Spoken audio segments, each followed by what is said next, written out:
A very warm welcome to StudyIQ. I am Prashant Mauni. I hope you all are doing good, dear friends. Let's see what we have got in, you can say, life management or something that motivates us every morning. The bad news is time flies. The good news is you are the pilot. Dear friends, time is a thing, or even that, just calling it a thing won't be fair. I would rather call it a yoga, right? Now, it may sound a bit strange, but think about it. All different things, all different yogas, like you have karma yoga, you have this bhakti yoga, you have this gyan yoga, and different yogas, right? All these yogas, they meet at one point, and that is time. So if we become, right, samay yogis, right, if we are very good manager of our own time, then of course this statement that we become the pilot, not only of our own time but our own life as well. So do try this thing called Samay Yogi, and if you want, then I can share some tips on this time management thing. With this, dear friends, StudyIQ has recently launched many pen drive and tablet courses. To find out about it, check out StudyIQ.com. All details are available on our portal. You have philosophy, optional subjects for UPSC. Of course, we cover UPSC's subjects and the mains syllabus in our pen drive and tablet courses. Other government exams like GPSC, other state level exams and national level exams, bank exams, SSCs, you name it, we have covered it. With this, let's see what we have got in the Hindu today. The first article that we have is pertaining to cabinet decisions. Yesterday we talked about this thing, it was in news, and today we are going to break it down, and we'll understand why government or union cabinet has taken some or has approved, you can say, a series of changes when it comes to FDI or foreign direct investment. Now this is going to be, or at present the central government is in the last lap. You know, the lap that you have to cover in a sort of race. So in the same way, this is the last lap before 2019 general election. So all the decisions that has to be taken, means that government should take, this is, you can say, last opportunity. After that, it won't get this chance, and it can make necessary changes, but it has to produce some results as well, isn't it? So this is a sort of last lap for the central government. Now we're talking about FDI, that is foreign direct investment. I believe you'd be aware about this thing, foreign direct investment. Basically, you have we have this thing called Make in India, right? I will take a bit of time to explain this thing to you. I'm just going to provide you gist of this thing. We are not going to take ages and ages to talk about one topic, but just if I say Make in India is basically, you can say, come in India and invest in India. Now why we want investment in India? Yesterday we were talking about agriculture sector, and I told you that marginal, small and marginal farmers and landless laborers, they constitute some 200, clearly you have 250 million people who are landless laborers, right? And we were talking about this construction thing, that construction has huge potential because education, qualification and other things are not required in construction sector. So you can absorb these people who are landless laborers. Now you can imagine the scenario, add climate change with this thing. We know that rainfalls are erratic. You cannot rely on rainfall. We need irrigation facility. Now, even today, right, even today, somewhere around 50% land, agricultural land in our country is relying on rainfall, direct rainfall, right? So you can understand, if you have excessive rainfall, then this is going to create problem. If you have deficit rainfall, this is going to create problem. And then you have seasons, right? Agricultural seasons based on which part of the country you are living. If you are living in the northern part, if you are living in the southern part, right, east or west, so you will have different agricultural seasons, and you won't be able to provide, you can say, 365 days work to these landless laborers. So what they do, they migrate from here to there. For a few months they are working in the fields, for a few months they are doing nothing, they are searching for work, so they are basically unemployed. and then they get bits and pieces here and there.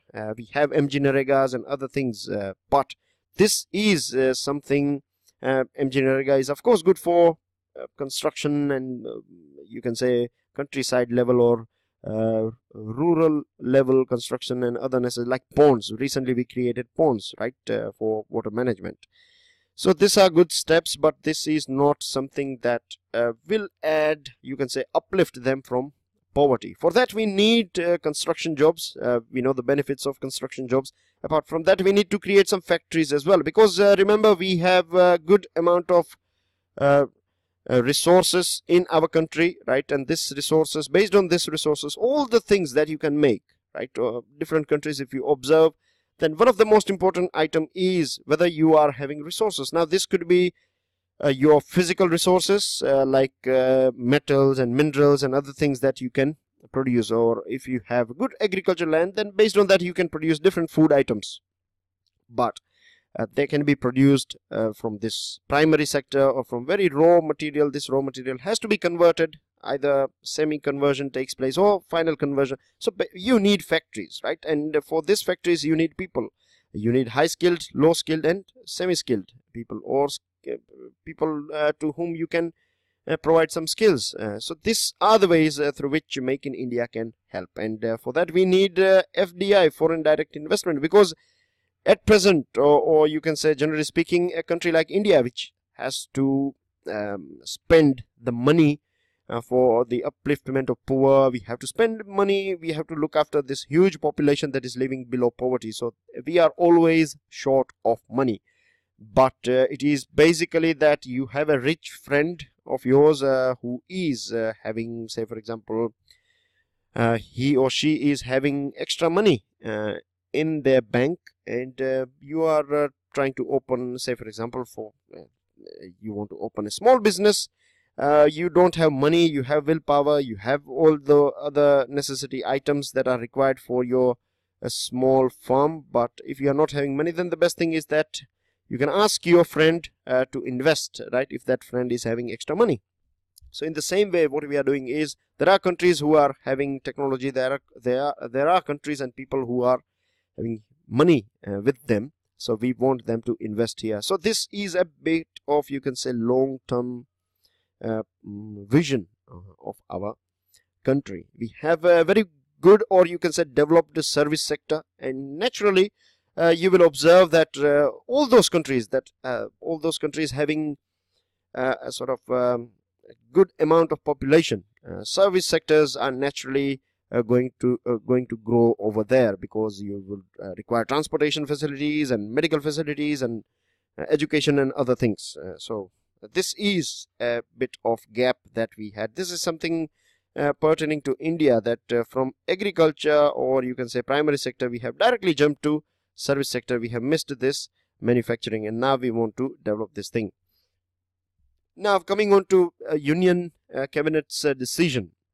It has decided that 49% overseas ownership, including by a foreign airline in Air India. Now let's go back a little bit and let's see what Air India is all about.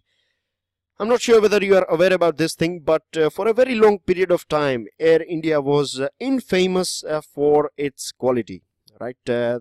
Staffs used to be a bit rude, and you were not looked after very well. And on the other side, you have many different competitive airlines. They are managed, or you can say run by governments of different countries, but they used to work like private companies, right? They will take care of you. Their staff is friendly, and all the other facilities that you get is quite friendly, and you know, it's a bit better compared to Air India. Now this is not the first time, or in the past as well, government has pumped huge amount of money in Air India, right? Because every time government gives money, it is always in trouble, and one of the main reason is that you have this red tape, or you can say this bureaucracies, right? Bureaucrats running this Air India. Now, of course, we may think that IAS officers are, of course, they have a bit of knowledge and things like that, but they are not a specialist in this thing. Remember this, there are benefits, and you can say, merits and demerits of being a generalist. I'm not saying journalist, right? Generalist. Generalist. So you have, 2%, 5% of different items, but you don't know 100% of anything. So this is one of the reasons. The other thing is that you have to, if you have to take any decision, then it will take ages and ages, and the changes that are taking place in the real world are quite quick, or they are fast, right? We know this thing. So because of this thing, Air India has lacked.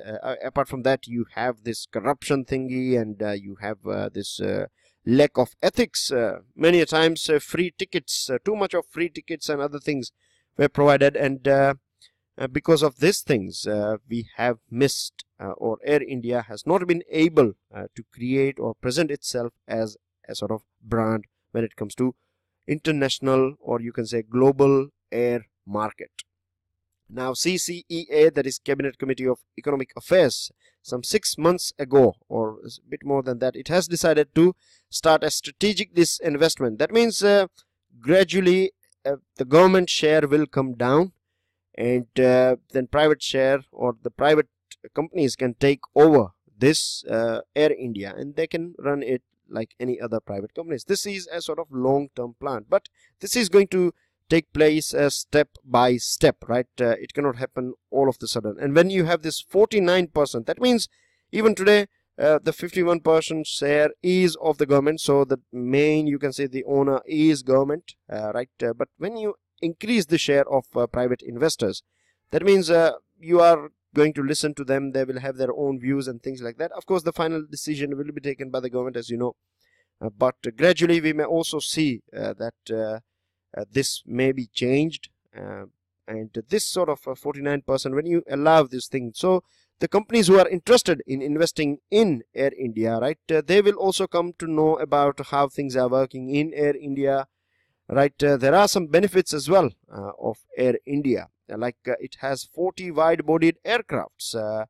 It is connecting many important cities of the world. So these are some of the benefits, or you can say positive points of Air India. It has a negative point as well. Biggest one is depth. So 50,000 crore rupees depth is not a small amount at all, and this 49%, raising the bar up to 49%, will allow Tatas and other companies who are interested in it, they will come to know and learn about the practical side of they will work with Air India as you can say investor, and then gradually they will take over. This is, I believe, this is the plan of the government. The other thing is that the government has not been able to achieve its disinvestment target, right? So this is going to create some problem as well, and this is one of the reason why government is a bit hasty. It wants to disinvest, and every time you have disinvestment, so money is coming in, and then you use this money for some other purpose. Then you have this 100% FDI is allowed in single brand retail trading. Now what single brand retail trading is all about? Very simple. I'll give you example of Apple, because it is mentioned in this editorial as well, right? Example of Apple is given. So Apple, this iPhone making company, right? Apple. So when you allow 100% FDI, then Apple can have their own plants here, say for example manufacturing plants. At present they have to import many items. They can open their retail outlets here, right? Directly they can sell it rather than using some other channels and things like that. And this will bring new technology in, new investment, create new jobs. So these are the benefits, and now you can associate this thing with Make in India. So that's basically everything that we have got here. And one more thing that I would like to add here is regarding this food retail, right? Food retail is with Sampada. You might have heard about this scheme, Sampada. Sampada is basically for processing agriculture produce. Marine and agriculture produce will be processed at ground level, or you can say at rural level. And this when we have bigger companies like Walmart and Tesco's and Sainsbury's and other ones, what happens basically is that you are connecting your farmers directly with them. If you see the business model of McDonald's around the world. Of course, many of the things that are practiced by McDonald's, they are not always ethical, I must say. But as an example, they buy potatoes from different countries. They buy it directly from farmers, and in this way, farmers have a sort of bigger purchaser. So they know that whatever they produce, if the production is of good quality, then the buyer is always there. So in this way, we can uplift our farmers as well. So there are multiple things working in one go. So I hope this is clear. With this, dear friends, we reach an article that is about India, Palestine, and of course it is about I said India, right? Israel and Palestine, and of course India plays a very important role here. The decisions, recent decisions taken by India indicates something about India and its relationship between these countries. So you have here West Asia. It is also known as Middle East. Middle East is a term that is used by generally speaking Western medias like BBC and CNN and other ones, right? They use this Middle East term. But for India, officially, you can say there is nothing wrong in calling it Middle East, but it's something bit more proper word would be West Asia when we talk from our country, India. Now you have this different countries here. You have three, you can say, division based on religion, because in this part of the world, religion plays a very important role. I'm not saying that they are always, I'm not stereotyping them, saying that they are always talking about religion. No, it cannot be like that, right?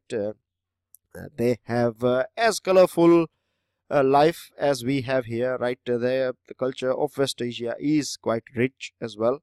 It is quite diverse, and I'm sure many of you will be aware about this thing. And for those of you who are not aware, let me tell you that this portion here is basically, if you go back some thousands of years ago, then you will find Mesopotamia over here, and they used to have as diverse a society and way of life as we have, or we used to have back in during Indus Valley civilization, right? So they have a very rich tradition over there in that term. When we talk about religion, then you have three different religion here, and it is very important to understand two religion, and you can basically divide them into three different parts. One is Islam. In Islam you have Shia, and then you have Sunni countries, and you have this Jews, right? Jew people over there. Jew, basically they are confined to Israel. Israel is a Jewish state. Now you have here this portion here is Palestine, and they follow Islam. And this portion, again, this is known as Gaza Strip. Many a times it is called Gaza Strip. So this Gaza Strip belongs to this Palestine as well. And this portion here is known as West Bank area. And you have a controversial city. When I say controversial, I mean to say that recently it has created many controversy, right? It is Jerusalem. Now, Jerusalem is important for Muslims, it is important for Jewish people, and it is important for Christians as well. As you can see here, these countries are also, many times we call it Arab world, because you have Arabic countries here, and then you have this Shia countries, Iran, and then you have this Syria and Iraq and other countries, right, in which you have mixed population. In different countries you have different population, but basically you have three different segments here in terms of religion. Now, for a very long period of time, this Sunni Muslims and Jews, I'm talking about the politics, I'm not talking about the religion here, right? So please keep this thing in mind. So there has always been a clash between this Arabic countries and Israel, and Palestine has been one of the reasons. All these Arabic countries are backing Palestine, and they had many wars over here in this part of the world as well. Now Iran and this Israel, they are also arch enemies. So when it comes to cornering Iran, you find this Arabic countries as well as this Israel, right, on one page, but apart from that they are against each other, generally speaking. And as you know that other countries would be supporting Palestine, and then Israel is an ally of USA for a very long period of time, and it has got some sort of free hand as well when it declared itself as having, or when it came out that Israel is having nuclear weapons. At that point of time as well, USA was not as harsh or hard on Israel as it has been with other countries, like say for example our country India. Now I hope this background information is enough for time being. Now let's see what we have got here. And as you can understand, one of the main reason to explain this bit here is that if you don't understand this sort of things, then it would be difficult for many of you to understand what's going on at present, isn't it? So here we go. Prime Minister visited, our Prime Minister PM Modi visited Israel. We know that he was received very cordially, and he visited different places as well. I'm sure you might have watched that whole thing on television. Now, Israeli Prime Minister is going to be here, right, on 14th Jan. He's going to be here, and he's going to stay here till 18th. And then we have, recently it is observed that India has taken some stand when it comes to Israel and Palestine. India has said that this two-state solution. So if you go back in the history, then you find that this Palestine and Israel have fought against each other for Jerusalem as well as this land portion here. And what India believes is that they should coexist with each other peacefully. There should be two countries, right? They should be friendly, and they should be they should end this war and animosity. It should be working, you can say supporting, if not having good relation, at least they should not have sort of conflicts between them. So this is a stand of India, and India has maintained this thing. Now if we see the relationship between Israel and India, because the Prime Minister is going to visit here, Netanyahu is going to be here, so bilateral ties has always played a very important role when it comes to India and Israel, because we have not taken any sort of clear stand that is in favor of Israel. So it is better to work on those things that we find common. So we are interested in increasing bilateral trades with each other. When it comes to defense and strategic partnership, India and Israel are very good partners. 41% of Israel's defense exports are coming or are exported to India. Then in terms of counter-terrorism, both these countries are facing terrorism, and 26/11 is a common thread. We know what happened in Mumbai on this date, and many Jewish people were killed as well. And it's not only about 26/11, there are other instances as well where Israel has been attacked, and we know about our country. Now MOUs are going to be signed in water management.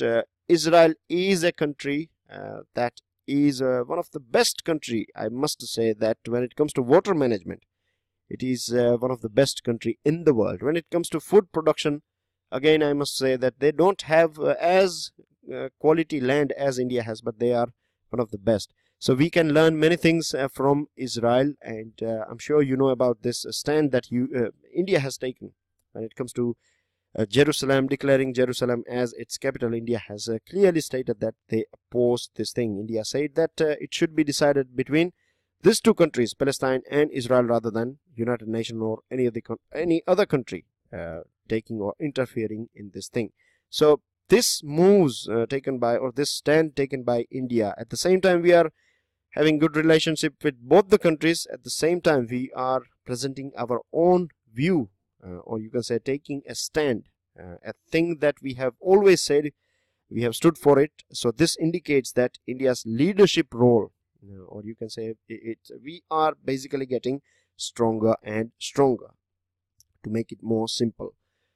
This is a picture. Now I have clubbed it together. We have a news item as well pertaining to Israel. So these are MOUs. These are the sectors in which MOUs will be signed: oil and gas, renewable, and S&T, and protocol of airports, cybersecurity, film production, and homeopathy and Ayurveda. So these are the things. Of course, he is going to be here. So now we will get bits of update. More articles will be written on this thing. This is about RTE, that is Right to Education.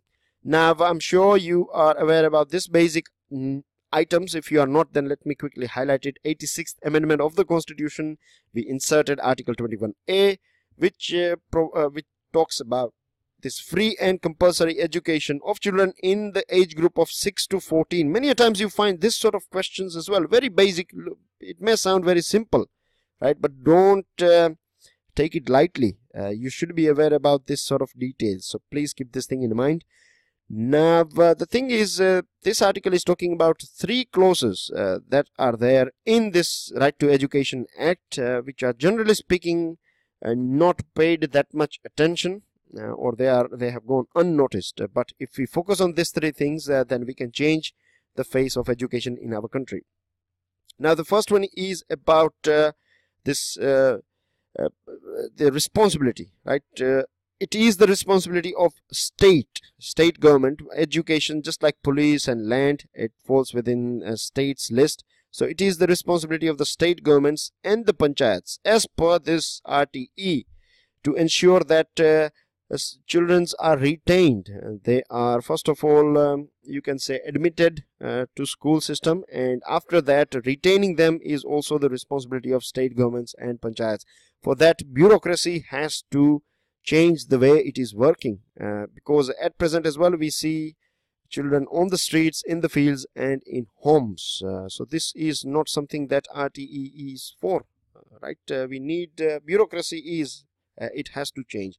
It talks about this basic minimum standards. RTE Act, Right to Education Act, talks about basic minimum standard like toilet, drinking water and classroom. And then we also have this midday meal thing, and one of the reasons behind midday meal is to provide nutrition food to our children, so that will keep them healthy. The second thing, you can say socio-economic benefit of this thing, is that imagine a family, right, or a parents who are doing some sort of labor work. Now they have to earn, right? Both men and women, they have to do something and something, so that they can get that extra cash and they can use it for in times of crisis or for higher education for their children. So for that reason they have to work. The other thing is, imagine that if the mother has to come back to home and cook. Sadly, it is in our country still, there are good things and bad things, but I would say that the contribution should be from both mother and father. Many a times you find in this labor class as well, you see, I have seen personally that women, they are cooking the curry and the men are making chapatis and rotis and things like that. So this is how it works over there. They contribute the work. So it's a good thing that we all should learn from them. So imagine a scenario where the woman has to come back just for cooking food for their kids. So it is going to create some trouble with her job. So when food is provided in the school, so it will work as a motivation as well for their parents to send their kids to school. So there are some good benefits of this midday meal thing. So these are some of the basic things that are within RTE. Now you have this pupil teacher ratio, that means student teacher ratio. Now sadly in our country we are far behind it, and we also have this you can say paradoxical situations. We have states or union territories like Lakshadweep, where you have 100%, we have achieved this PTR ratio, but you have states like Bihar as well, where the ratio is 16.67%, very bad. So we need good teachers, right? And if we want to continue with this continuous assessment thing and learning, allowing the child to learn at her own pace and no detention policy, this sort of things will work only when you have good and trained teachers physically present at school. Without this thing, you are not going to achieve the quality thing or the quality that is associated with education. The other thing is that continuous training of teachers. We should have this setup as well, where teachers are going through continuous training. And the third provision, which is very important, is the academic calendar. As per this RTE, the academic calendar, rather than central government deciding it, we know that in our country we have diversity in different states. Depending on the population, you have different, some festivals are more important than the other ones, and when you are following this national calendar, or even bigger states as well, you have diversity. So it is better that panchayat decides which days are going to be day offs, and with this it will you can say make panchayats a decision making body, or it will attach panchayats with education or schools, local schools, and this will work as a sort of you can say support, as a sort of additional support for education system. So it's about implementation. The final statement is a law is as good or as bad as its implementation. This whole article is written by an IAS officer. Very good article. This one is about Hindi language. It was in news, and it's not talking something that we don't know or that we have not discussed, but then as well I thought let me share it with you guys. Here it is argued, or this article is about making Hindi as an official language of United Nations. Of course, when I say official language, that does not mean that all other languages will not be used, only Hindi will be used. No, you will get Hindi translation, and even if you go to the website, you'd be able to translate this website into Hindi and things like that. Now for doing that, we need support of 2/3, or you can say 129 countries should be supporting us. Now for India, it is not a problem at all. At present, we have proved in International Court of Justice as well. We got support from these 129 countries. But the main problem here is that we have to the countries, if say for example Mauritius, a small country, or Seychelles, if they are supporting India, then they will have to pay for the money of translation. So these countries have to spend money. It will be additional expense. One thing can be done, that India can provide money on behalf of this thing, but there is no point of spending this much money just for a language Hindi. And the reason why I'm saying just language Hindi is that in our country we have people who speak English. In our country we have people who speak Tamil, Malayalam, and there are different languages, right? We are known for our linguistic pluralism. This is one of our identities. So there is no point of promoting just one language. With this, good news is that a senior counsel or senior advocate, right, is been recommended by Supreme Court Collegium. She is the first one to be. It is going to be the first time that a senior advocate is Indu Malhotra, the lady that you can see on your screen. She is going to be a judge of Supreme Court, and we know it very well. There has been a sort of imbalance when it comes to, or it is not as representative or not as diverse. We have a shortage of women judge in our judiciary, so this is a good step. So congratulations to Indu Malhotra. Hopefully we will refer her as Justice Indu Malhotra. With this, government has confirmed that NSAs, that is National Security Advisors, they had meeting. NSAs of India and Pakistan, they met each other on 26th December in Thailand, and there are protocols, right? They do talk with each other. Then we have meetings of DGMOs and park rangers. Of course, India has clarified that this does not mean that we are being soft here. Not at all. We can talk about terrorism, but talks and terrorism cannot go together. This is a statement that is coming from, or that has been issued by us. This is a new ambassador, right? He has taken over. His name is Kenneth Juster, and he has shared his view or USA's policy. He has again talked about Indo-Pacific region, and he said that India is a leading power. He has also said that India should prepare itself in being an alternative of manufacturing destination to China. About terrorism as well, we had a talk. We talked about this nuclear suppliers group membership for our country India. We know that China is blocking us, and then he talked about Make in India and America First, and he said that rather than being against each other, this thing can be mutually beneficial for both the countries.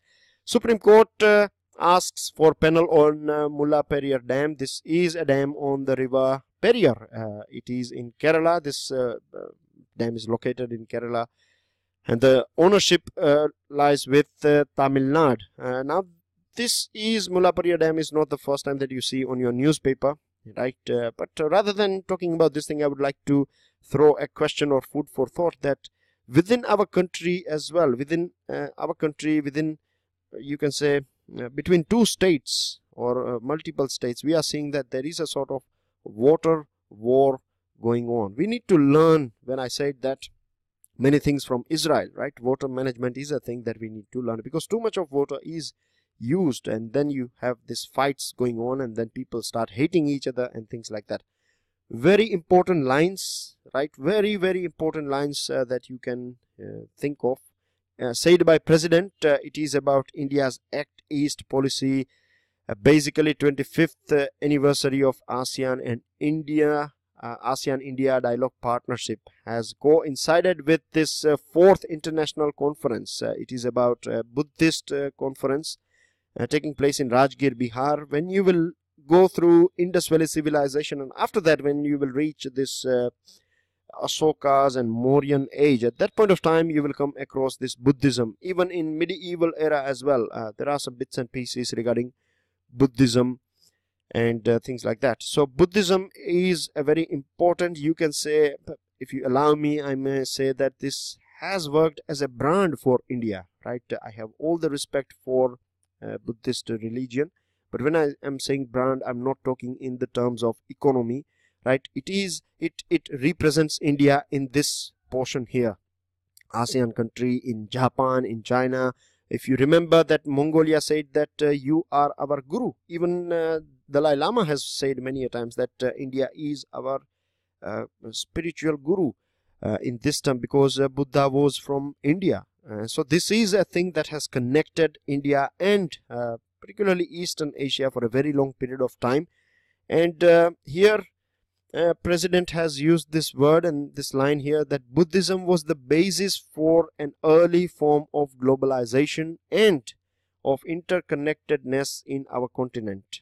Think about it. If you want, then you can practice or take it as an essay topic as well. Very important lines here. With this, dear friends, China has said that it is a bit worried about India's growing presence in South China Sea. Of course, ASEAN countries and our relationship. With this, ISRO's PSLV C40 is about to be launched today. As we are speaking, right, it is going to be launched today, and this is going to be a multiple engine switch on mission. So we are going to release this satellites in multiple or different orbits. So it is itself you can say something that we have achieved. This is going to be the 4th time we are doing this thing. Tax authorities have identified many Benami properties, and they have confiscated many property, and cases are going on against many people. With this, dear friends, this was the question that I asked yesterday, and thank you very much, Saifan Kingdom, right? You are the only one who has responded. Thank you for replying, and I know it very well that out of 9k or 10k students who are watching this video every day, you have a handful of students who take out effort and respond with an answer. Anyways, for other students, I must say that I'm not going to give up. If you think that I'm going to stop asking you questions, no, that is not going to take place, because I know I'm not personally against anyone. I know how our mind behaves, right? It always drags us. You might observe this thing. It will always drag you to the things that you think gives you pleasure. And it will always run away from all those things that we believe is giving us pain, right? So this is something, typical behavior of our mind. So I don't blame you guys. It is the mind, right? It is this wild horse that is running here and there in the woods. So hopefully, gradually we will take a seat and rein this horse. So if you think this is a pain, basically, then no, it is not. It is going to give you gain. For a couple of days, it may feel like pain doing research and going and opening books and finding out what fundamental duties are all about. But it will be beneficial to you, trust me. With this, dear friends, these are the basic things that I do say. Today we are beaten by time, so make sure you download this file and don't forget to check out StudyIQ.com. Enjoy your day, make the most out of it, and remember about time management. Enjoy your studies. Jai Hind.